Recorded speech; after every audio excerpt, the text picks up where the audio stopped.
When I did my first song, Finje Finje, a man came and he didn't have food. It was in campus. We used to cook meat on Friday, and it used to be a half of a quarter. Do the math. And so what we'll do is, hiyo nyama tulikuwa tunaipika na nyanya mob, maroiko. So nyama iko, lakini ni stew flani. Alafu tulikuwa tunakula saa 5, saa 6. Saa zile watu wamedoze, juu siku ya nyama. Then the same day a guy comes, ametoka library.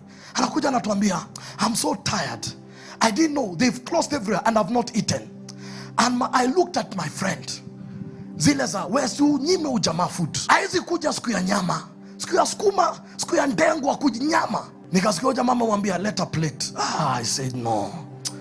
Then he came, we divided. I won't lie to you, in my heart I had not given him, because this was a very special day. And then we were listening to Hope FM. And then they played my music. Then the roommate said, ndio song yako. Then he said, unaimbanga? Akaniambia yes. Akaniambia, my cousin works in a company called Good News Production, and they help uprising gospel artists do videos for their songs. And they have done a video that has won Kora Awards, Esther. And he gave me the number and called the cousin and said the man will. And that's how I did the video of Finje Finje. Today yours truly, Mr. T, came out of that video because ya sembe. Kuna watu unaweza kuwa umefungia milango, lakini ni milango zako umefaa. They are men that carry your doors. Some of them you need to entertain them. Some of them you need to open your mouth and tell them your vision. Be alert in the spirit. Kuna watu wanasemanga, don't share your dream with everyone. Unajua Joseph alishare dream yake wakamuua. Listen, there are people God has brought as an audience to hear your vision. All you need to do is to be sensitive in the spirit to know who should I not share with. Because there are men, once they hear the vision, automatically they were appointed and ordained to connect you somewhere.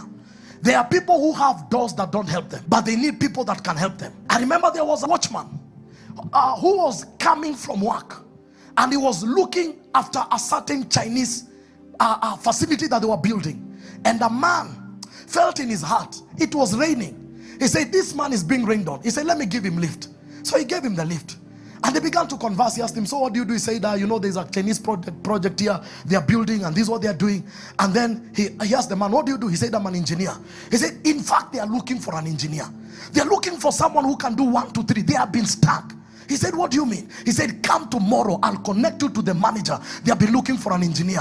A door of lift was a door to this person. You never know who you are entertaining. Some come as angels, but we are casual. That's why we need to open up our hearts and be good to men, because some men are carriers of our doors.